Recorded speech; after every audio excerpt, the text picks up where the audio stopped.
President Trump sending his top diplomats south of the border to discuss a number of issues with our neighbors.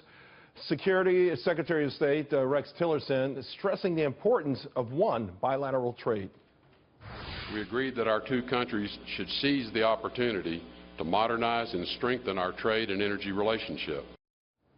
And Secretary of Homeland Security John Kelly emphasizing the need for a strong border. What happens in Mexico also affects the security of the United States, and what happens in the United States affects security in Mexico. We have a co-responsibility to manage our shared border. Here to discuss, Henry Munoz, Alex Nowrasteh, Joe Walsh, and Governor Jan Brewer. Governor, it's been a long time. I want to start with you. The wall is a big deal. Feels like it's going up. Not really a lot of talk about who's going to pay for it, but more importantly, why we need it, why it's so important.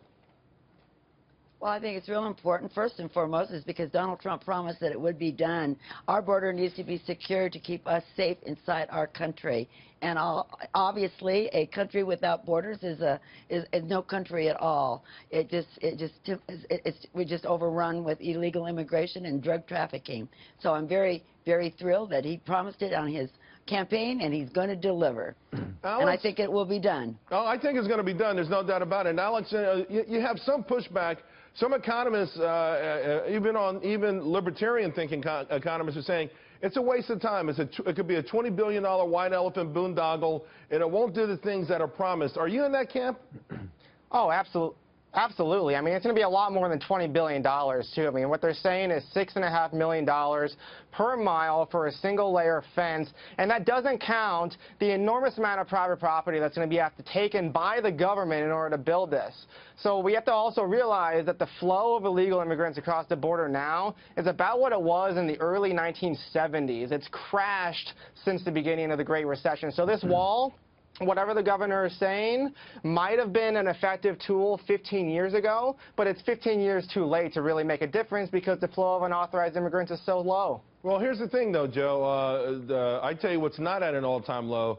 Drug addiction from drugs coming from Mexico, and the job losses, particularly in some of those southern states, and the crime waves around this country that people believe that, hey, we first and foremost, as a deterrent, it makes sense that we secure and control our own borders, Joe.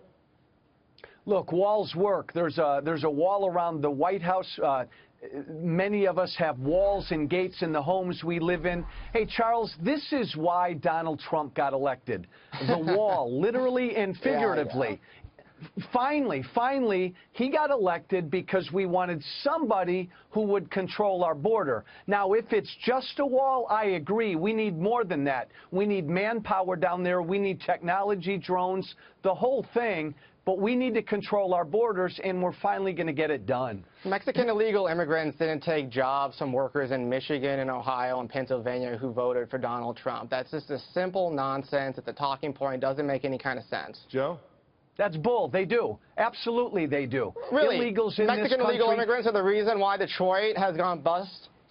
Really, seriously? Yeah, illegals in this country take jobs, and that may be funny to you, my friend. Now, what about West Virginia, which has a 1% population foreign-born and is suffering more than any other state? Let me bring in Henry immigrants? Alex, hold on one second. Let me bring in Henry because, you know, I thought this was an incredible olive branch, considering how abruptly the Mexican president canceled his trip to America last month to send two top diplomats to Mexico for this meeting.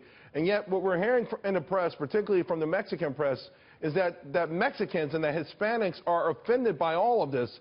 Should they really be offended, Henry?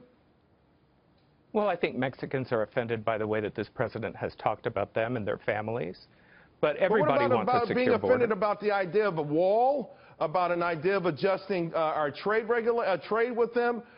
Should anyone be offended by the idea of stopping the inflow of drugs? Well, I'm from the border, and the governor understands that we have miles and miles and miles of fence. This is kind of assuming that our border is not secure today, that this is a group of people who have not tried to build over the course of many, many years, many generations, common sense economic development. So it's not people are offended by the way that they and their families have been talked about. Everybody wants a place that makes sense. I think people want to quit treating the border between the United States and Mexico as the back door, and instead treat it as the front door to economic opportunity. We all want that. Governor Brewer, you saw this firsthand. It is a porous border. It has not been a deterrent, and you are, in fact, you really are convinced that this is one piece of the puzzle, but a major piece.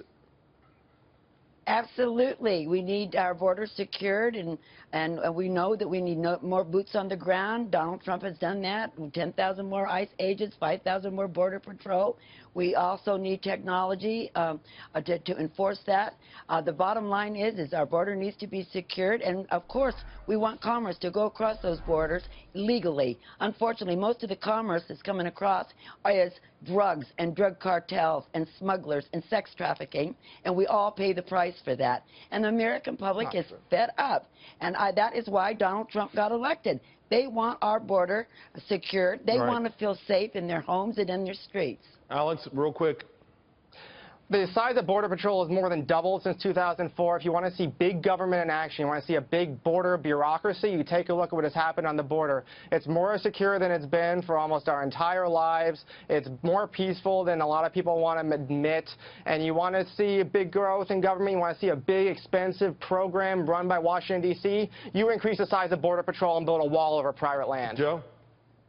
That's Charles, a joke. That is a joke. Charles, I can cite you. You can go to the Customs and Border Protection website to take a look at the facts yourself, sir. Let Joe get in here. Joe, please. No, Charles, put me on with Alex again. I'll happily debate your open borders guest here. Okay. The American people voted for a secure border. We ran out of time for this. We ran out of time for this segment about 5 minutes ago, but it is so good. We are going to bring you guys back because it's a very contentious debate, and the stakes are extraordinarily high. Thank you all very much. Really appreciate it. Thank